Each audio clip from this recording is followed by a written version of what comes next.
Hello, welcome to the Mutual Fund Show. I'm Shah, and over the next 25 minutes, we'll try and get answers to three key questions, which some of you have been writing to me for the last couple of weeks.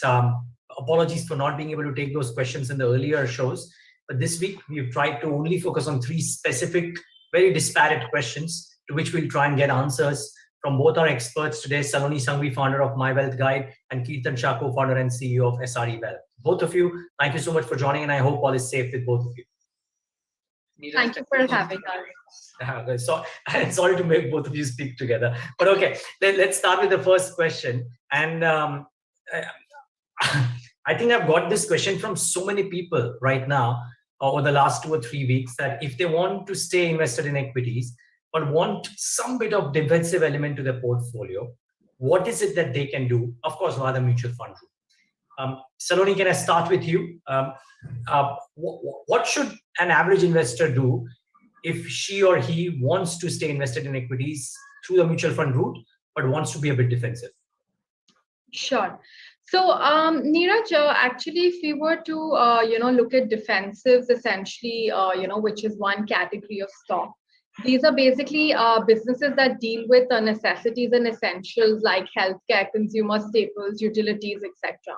And because there's a constant demand for their products, they tend to be more stable during various phases of the business cycle and the market cycle as well. For example, in the global financial crisis, when the index fell by 55%, FMCG stocks fell only by 3% and healthcare by 17%. Also, technology, which is not traditionally considered to be a defensive sector, but it has been behaving a lot like defensive stocks, especially during the current downturn. I personally feel, it's a good time to buy defensives when one has a bearish outlook on the economy because they obviously perform better during recessions. Now, while there may be a correction in the markets, I think over a long-term perspective, economically, we're at a cusp of a long-term growth trajectory. You can see shoots of that in corporate results, GST collections, etc. And most large cap, flexi cap funds already have a good exposure to have a 30% exposure to defensives, including technology, which I think is a good exposure to have. So usually a separate fund is not necessary, but in case if someone still wants to be a little defensive and wants some exposure to that segment, I would recommend the ICICI Technology Fund. The fund has been around for more than 21 years. It has delivered a CAGR of 32% versus 30% for the benchmark over a 5-year period. And it holds stocks like Infosys, HCL Tech, Tech Mahindra, TCS, etc. And on the pharma front, I think one can look at the Nippon Pharma Fund. The fund was launched in 2004, and it has delivered a return of around 17% versus 11% for the benchmark, again over a 5-year period. So this fund also holds stocks like Sun Pharma, Dr. Reddy's, Divi. So these are some segments that can give some comfort in case if there were a market correction. But I feel over a longer term perspective at this point, defensive is maybe not necessarily the right way to go. Okay, thanks for that, Salonee. Viewers, remember the premise of this question is not to ask our experts whether or not they believe there will be a correction and therefore they'll take an exposure to defensives or no. The premise of this question is if you believe that you as an investor want some defensive element in your portfolio, then what you can do if you are strictly a mutual fund investor. Please do not make an assumption that our experts are saying that there is a correction around the corner and therefore you should have some defensive element. Maybe there could be, but that's not the premise of this conversation. Kirtan, same question to you. Somebody wants to stay invested largely in equities, wants a defensive bet. Let's assume that's the desire of the investor. What should she or he do? So, Neeraj, I largely concur with what Salonee did mention. My slight apprehension while we talk about retail investors is that a lot of us don't get thematic investments correct. I would say most of us don't understand because largely, in my opinion, though the thematic funds are actively managed, there is a layer of active management required at the retail investors end as well, because these are very cyclical. And for me, I'm not sure how many of our investors watching the show will really be able to do that on their own. So if you really ask me if the defensive theme has to be played with respect to the current market situation, I think I'll split that into two. First is, in my opinion, look, what I'm going to advise to you is very tactical in nature. But in my opinion, if there is somebody who comes with a 5-year, 7-year kind of horizon, they can still stick to the traditional diversified funds that they've been doing. But let's say they have additional money and they want to, kind of park it currently till the time they get better opportunities in the market to invest. I think hybrid is a good category to look at this point in time from that perspective. Now, I'm sure viewers know, but the typical advantage that hybrid, in my opinion, brings on board is the diversification that it brings with the fund being allowed to invest across equity, fixed income, preference shares, gold, REITs, InvITs. Of course, that depends on what category of hybrid are you really looking at. But in my opinion, if I can split this into three, let's say there are three categories of investor. The first one who's conservative. So if there is somebody who's conservative, wants to take a technical bet because she feels that the market is slightly expensive today, can look at something called as a conservative equity savings fund. So the conservative guy can look at equity savings fund. These typically are funds which would do 10 to 50% kind of equity exposure. Now, though theoretically it might have as high as 50% exposure, but realistically the equity exposure is much lower. But if there is somebody who's kind of moderate in terms of risk profile, can definitely look at something called as balance advantage funds or dynamic asset allocation funds. Again, these funds are funds which can do anywhere between 0 to 100%. And all of these funds use different models to decide the kind of equity level that they really want to follow. But if there is, so to the very specific question, if there is an aggressive investor, right, who's been in equity all throughout, but wants to take a slightly more defensive bet, I think aggressive hybrid fund category makes a lot of sense currently, in my opinion. So these are funds which have 65 to 80% equity exposure and the remaining in debt. But if you look at the last couple of years, very specific performance of these funds versus Nifty. So the first thing, of course, we understand that with 65 to 80%, they are not apple to Nifty. But in 9 out of 10 occasions, aggressive hybrid funds on an average category has been able to beat Nifty even with a lower risk, because it would typically have a 35 to 20% kind of debt exposure. So I think depending on the risk profile that you bring on board, and if this is more tactical because you are concerned about the market valuations, I think hybrid can be one thing that can be considered. Okay. Viewers, keep in mind, if you want to understand more about hybrid funds, as you know, the first show of every month, Axis Mutual Fund and BloombergQuint have tied up to get you a complete learning perspective on what are the different kind of hybrid funds and what would each of them do. So you can try and log into that and learn about them. Kirtan, may I just request you, would you have some specific examples within each of these categories? It need not be the only example that you have, but maybe a couple of names would help. Absolutely. So let's say if I have to name a couple of funds, I think while it is equity savings, I would look at a Kotak equity savings, probably a BAF category. I think DSP, dynamic asset allocation fund, makes a lot of sense to us.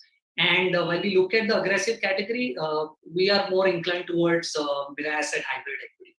So these are the three funds that we probably can look at in each of these categories, Neeraj. Very cool. Okay, so that's viewers, as far as you wanting a defensive bent to your portfolio. These are some of the options that you can consider. If you have a financial advisor, please do consult the financial advisor as well. Otherwise, what our experts have suggested seems to be pretty foolproof, so to say. Let's move on to the next question that a few people had, and which is that is there some change to the debt portion of the portfolio that you can make or should make with a hypothesis that the Reserve Bank of India may make some changes to interest rates, and should you position your portfolio for the same? Salonee, what's your thought? I mean, do you believe that that's going to happen? And if so, how would you alter what would you advise for people to do the alterations on the debt side of the portfolio? Right. So I think the RBI imperative right now is one, to let growth and recovery gain further traction. And second is also manage inflation. Now, inflation has come off, a bit to 4.35%, which is well within the comfort zone. In the recent meet, while RBI kept rates unchanged, they indicated that they would take measures to reduce the liquidity in the system. So it is possible that we may see a gradual increase in interest rates over the next 2 to 4 quarters. But that being said, I don't see an extremely large sudden hike. Even if there's an increase, it would be gradual in nature. So for those who invested based on their time horizon, I would recommend them to stay put instead of trying to churn the portfolio and incurring short-term capital gains, because the benefit of debt fund is essentially also your long-term capital gains. For new investments, it would be better to look at the shorter end of the duration and gain advantage of rising interest rates. So I think one category that we can look at in this segment is floater funds. Floating rate funds offer a floating rate which would be the beneficiary of any interest rate hike. Since currently, obviously, there are limited floating rate instruments available, funds basically enter into a swap to convert the fixed rate papers into floating rates. So I think that could be a good way to play, an increase in interest rates going forward. Okay, Salonee, so effectively you are saying that you are opting for the floating rate funds simply because there is a possibility that there could be an upward trajectory to rates, and therefore having a floating rate as opposed to a fixed rate, in the parlance of what home loans are, is advantageous for an investor. And therefore, what kind of floating rate funds, or is there a particular house or a couple of funds that you recommend investors should look at? Right. That's exactly what I mean, Neeraj, because obviously if interest rates go up, you want the benefit of that. So I recommend the ICICI floating interest fund, which has again been around for 15 years. It has a modified duration of 1.5 and a yield of around 5.2%. Also, if you look at the the credit worthiness of the papers that it invests in, about 75% are in sovereign bonds and AAA rated corporate bonds. So I think this is actually a good way to invest in floating rate funds. Okay, thanks for that, Salonee. Kirtan, what about your thoughts on both the root cause, if you will, and the options that an investor can exercise? Neeraj, again, I largely concur with what Salonee did mention, but a couple of things at my end.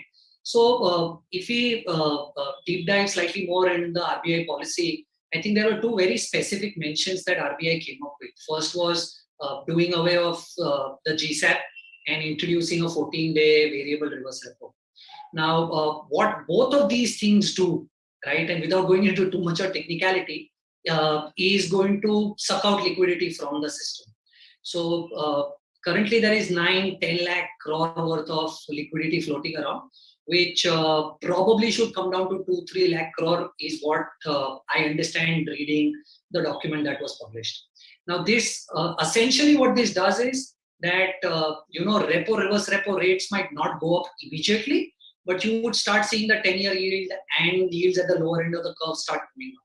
We've already seen the 10-year move up by 20 pips over the last 2-3 weeks in anticipation of RBI doing this. Right? Of course, how do we get an intimation that RBI is now keen to move up the policy rate? I think that largely comes in when RBI will come and increase the reverse repo rate back to the 50 basis spread. So traditionally, we've seen repo reverse repo in the bandwidth of a 50 basis spread, which is currently 65, right? And that was largely done to infuse liquidity in the system. So though GSAP and the 14-day variable reverse repo definitely gives an indication that they are okay with sucking liquidity out of the system, I think the immediate understanding that rates will start going up will be when RBI will increase reverse repo by 15 bips or 25 bips. Having said that, in my opinion, there is very little that you should do or you can do with respect to your existing portfolio is because you will have to look at multiple things like Salonee did mention. But let's say if you have additional investments to do, I think I'll break that into two. Let's say there is somebody who's looking at investing for short term, let's say up to 1 year. I think I'll concur with Salonee that you can opt for something like an HDFC floating rate debt fund. And I think it'll give you the advantage of rising yields at the lower end of the curve for sure. But let's say if you want to invest money today and your investment is upwards of 3 years, right? Then floating may not work in your favor. And traditionally, if you've seen in a rising interest rate situation, a strategy called barbell always works well. Barbell in very simple language is you put 50% of your money at the lower end of the curve and you put 50% of your money at the higher end of the curve. So let's say if I've got 100 rupees to invest, today I will invest 50 rupees in, let's say, an Aditya Birla Money Manager, and I'll invest another 50 rupees in, let's say, Aditya Birla Government Security Fund. Now, what this typically ends up doing is, while the interest rates start moving up, typically it's the lower end of the curve that moves up first, given the current situation. Now, when the lower end of the curve keeps moving up, your money market fund that you've invested in will be able to reap the benefit of the higher interest rates. And because rates are extremely low at this point in time, right, the gilt securities that you've invested in will bring in the higher YTN that you really want in your portfolio. If you are able to hold this combination for 3-5 years, I think that can be the best case situation for you to deploy longer term money in debt at this point in time. Got it. Thanks for that, Kirtan. And Salonee, just one quick follow-up. You mentioned about how people need to take into account the tax element as well, simply because if one is holding some investment for 3 years and if it makes changes earlier than 3 years, then I think the benefits of indexation as well as the tax implications come into play, right? Yes, that's correct. So basically for debt, long-term capital gains kicks in after 3 years. So after 3 years, you get, there's indexation, and post-indexation, it's taxed at 20%. So that works out to an effective tax rate of 10 to 15%. And that is where the strength of debt mutual funds also lie, in that taxation benefit, especially over a longer term period. Got it. And viewers, maybe that's why I think both our experts were suggesting that don't make too many changes to your existing investments, because there's only as much you can do, probably nothing. But from a slightly longer term perspective, maybe a few changes here and there. By the way, you want to understand a bit more, I think a lot of people tweet about their understanding of the RBI's moves, etc. I was forwarded on WhatsApp a tweet thread from Kirtan, which was very informative. So maybe you can try and look up his tweets in order to understand a bit more about this. The last question that we want to be answered on this show from our experts is a very peculiar one. It's not something that happens too often, so I'm kind of narrowing down the number of people who might be interested in this, but still important. And Kirtan, I want to start with you on this. Nippon India filed an EV index fund with SEBI. Now, with the presumption that all of it passes the muster and eventually there is an EV index fund out there in India, should investors take exposure to this? What kind of investor should take exposure to this? Give us your reasons. Neeraj, look, I am not very comfortable on two parameters. First is, I'm generally not a very gung-ho advisor when it comes to NFOs, right? Because there is hardly any data to fall back on, and while you have multiple other options available, it's slightly disheartening, at least at my end, to go ahead and recommend an NFO. But of course, while we talk about a thematic fund, again, like I did mention in the first question that we were discussing, thematic is extremely cyclical in my nature. And I would repeat what I just said in the last question as well, is that while the fund is going to follow active investment strategy, the investor needs to be active over and above the fund's active management, right? Which in my opinion, unless you are really advised, looking at your requirement and your background, works well, but not in my opinion for general audience. So who should look at it in my opinion? I think that somebody who brings in extremely high risk appetite, has 8-10 plus years of time horizon, because if you look at all of these thematic funds that have been launched over the years since 2008, they've all followed a 7-8 year cycle where they've had 7-8 years of good performance and then a 10-12 years of bad performance. So in my opinion, somebody with 8-10 years of investment horizon, extremely high risk appetite, should or can look at it, but don't get too adventurous with more than 5% of your portfolio in this. Okay. Salonee, what are your views on this one? So I think I agree with Kirtan with regards to NFOs. I prefer funds which have a slightly longer track record to evaluate them. But that being said, actually, it's interesting that you picked this topic because lately a lot of people have been coming up to me and asking me about how do you kind of get exposure to electric vehicles. It's a segment that accounts for 26% of global sales. It's going to become 10x in 10 years. So everyone wants to be part of this, this theme essentially. So if you look at the main way of investing in this is essentially index funds or ETFs, which largely are in the US, and about 60 to 70% of the companies in those are also listed in the US. So if you were to look at the composition, this would include companies like Tesla, Alphabet, Nvidia, Microsoft, Apple, Intel, etc. I feel there's a large overlap with NASDAQ 100. So, my recommendation would be instead of investing in an EV specific index, it would make more sense to invest in a NASDAQ 100 because not only do you get exposure to, the electric vehicle theme, but you're also able to play on multiple themes instead of just one specific theme. And again, because the NASDAQ has a lot of companies and a lot of sectors which are actually not present in India and which you can't invest in India, it gives you a good exposure to that. And how does one invest in such a fund, the NASDAQ 100, Salonee? So you have multiple options in India to do that. Motilal Oswal has a NASDAQ 100 ETF and a fund of fund which can be used to get exposure to this. Okay.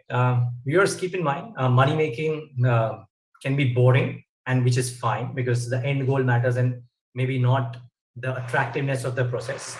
But money making can be sexy, and if you want it to be sexy, maybe the EV theme might be one way to do it. But please be careful about it. Salonee, Kirtan, thank you so much for joining in today and answering all of these questions. Much appreciate your time, and happy Navratras to both of you. Thank you so much for having us.